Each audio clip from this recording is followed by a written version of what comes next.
Somewhere in the world, it's always spring or summer. So this is a spring or summer dish. Things like salsas, like sashimis, or any raw fish dish, I reckon is great to have at that time of year. So we're gonna do some kingfish, which is my favorite fish if you're gonna eat it raw. I'll show you how to prepare it and get it ready for sashimi. And then we're gonna put together a little salsa with a few different tips on how you can prepare different things to go with your salsa. First thing, we're gonna char some corn. Now, charring corn is very on trend at the moment, and is something that can stand up to a lot of heat. And it just gives it that smoky barbecue sort of flavor. So it's a good fun way of doing it. There are a few ways you can do it. One is you can pop it on top of your gas hob like that, turn your gas hob on, the flames will come up and lick it, and it's a great way of doing it. If you don't have a gas hob, you can use a blowtorch. If you don't have a blowtorch, you can just put it in a griddle pan. So what I'm gonna do is use my blowtorch. So any chance I get, I use this blowtorch, I love it. It's my new toy in the kitchen. So all you're doing is charring, just going to town on it. You can't really overdo this. You want it to be quite black on the outside.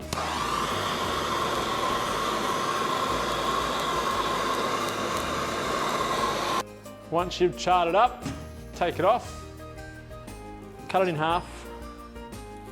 And then there are a few, well, there's really two ways of doing this. A lot of people stand it up like that and cut the kernels off that way. And I find that it falls and then makes a mess on your bench.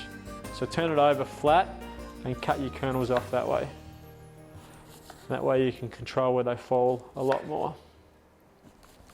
And this is great for lots and lots and lots of different salsas. So I pop that in a bowl, and then I'm gonna put some avocado in there with that as well. So avocado, I wanna cut this into wedges. So firstly, cut it in half so I can get access to it.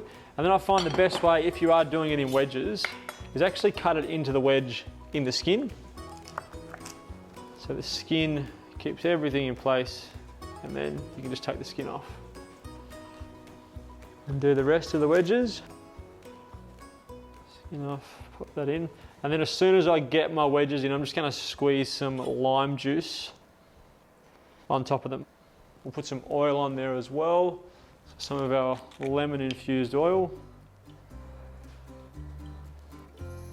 A little pinch of salt and pepper. Crack of pepper. And then in with that, cherry tomatoes. And then I'm gonna take from that bowl once I'm plating up. So I'm not gonna serve it like a salsa and spoon everything onto the plate. I'm just gonna use this bowl as a bit of an options bowl for when I'm plating. So also to go in that, some little ribbons of celery. So just with a speed peeler, run your speed peeler down the celery and you'll get some little ribbons, some nice little delicate ribbons. So we'll pop that into our bowl as well. And then some radishes, which I'm just gonna slice into little rounds. Now to deal with our fish. If we're using kingfish, I'm going to use a filleting knife, which is nice and bendy and really light, to take out the loin. So if you look at that, this part here, the thicker part that sits on the top of the fish, that's the loin. The bones are still in it, but that doesn't matter. So I'm going to run around, try and get rid of as much of that bloodline as we can, and then run it hard down onto the skin. And then all the way through to the end. We take out, so you can see there we've taken out that bloodline. You can trim this bit up and use it for something else if you want to. And you're left with the loin, which is sort of that top beautiful part of the fish. And that's what we want. Lots of changing of knives happening here. And I'm going to change over to a sashimi knife. So a longer blade than a normal chef's knife.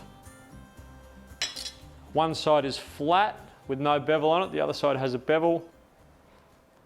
And then it's one movement with your knife down through the fish. And then you end up with those little pieces that we refer to, I guess, as sashimi. You don't want to be sawing at the fish. So you don't want to be moving back and forth like that, because that's what destroys the muscles. So So there we go, we've got our little pieces of fish set. I'm gonna season them. Put the salt on them as well. And now we've pretty much got everything we want to plate up. So we've got a nice little mixture of things we can play around within this bowl.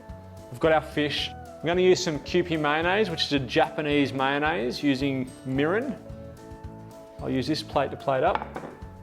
And then, just whatever sort of takes your fancy in plating. I'll put some of the Kewpie on the plate.